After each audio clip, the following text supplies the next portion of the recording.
Julio Frenk, president of the University of Miami. Well, I see two main areas of opportunity, among others. But one is in education. We already have a lot of exchange programs, but I want to scale that and create a consortium of universities throughout the Americas where students and faculty can move freely and where you can actually complete courses. Also in education, taking advantage of online platforms of high quality, very high quality, active online platforms. The second big area that I see is in innovation, technological innovation. Miami could be and should be the innovation hub of the Americas and draw all the talent for new ideas and startup companies.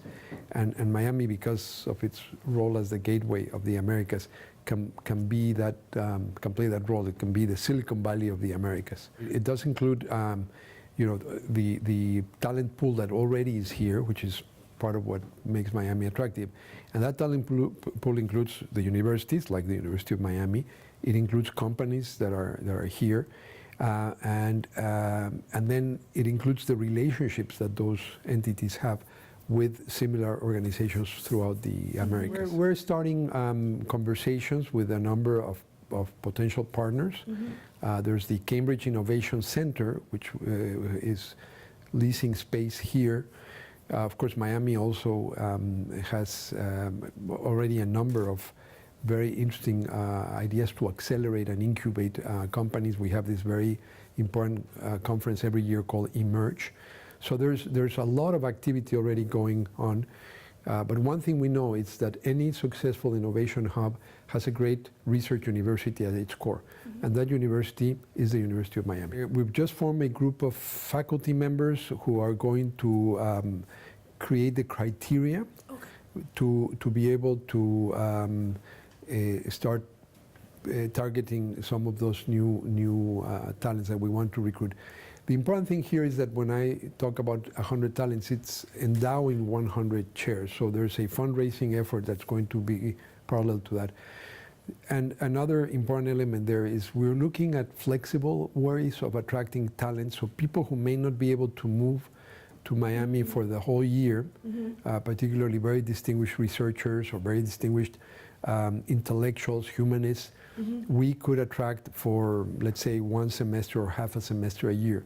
And other universities have that kind of flexible arrangements, and it creates an environment that is very attractive for students because they know that for one semester a year, they will be able, for example, to take a course with some of the leading people, even if those people spend the rest of the year somewhere else. And in that respect, Miami has a huge geographic advantage, especially during the winter months, when a lot of people anyway come to Florida. And I think we can capitalize on that geographic endowment that we have here. So as I mentioned in the inaugural address, this will cover all the areas of research, scholarship, artistic creation, and obviously education that we cultivate at our university. The university is a comprehensive university. We have 11 schools and colleges. We cover every field. And the idea of the 100 talents for 100 years is to cover all of that wealth that we bring. We've formed for all of these initiatives small groups of 4 faculty members working in a very intense process to try to specify the elements or the components of each of these ideas that I mentioned in the inauguration. But in the case of financial need, the first issue is to define financial need. And I understand financial need not just as being able to pay tuition and your living costs while you're a student, but also to do so without incurring a huge burden of debt that will cripple your aspirations in the first years after you graduate. So now there's a very large national debate on how to best do that.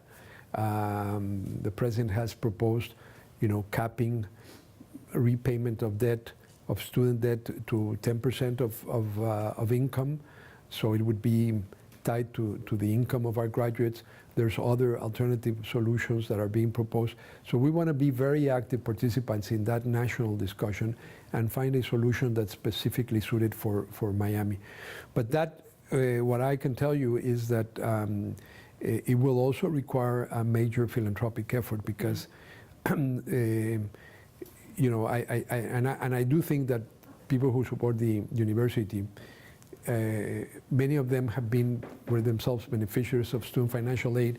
They've gone on to be very successful women and men, and a great way to give back is exactly to support future generations of students to be able to come to the University of Miami. I gave one example in my speech, which is the problem of rising sea levels. And that's a very major problem for Miami and for the world at large. And this is one case in which the University of Miami has huge expertise.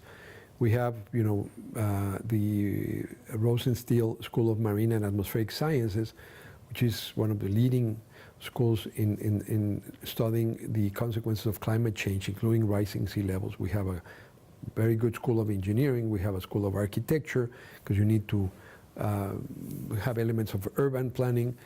We have, you know, all kinds of departments of physics and chemistry, % of income, so it would be tied to the income of our graduates.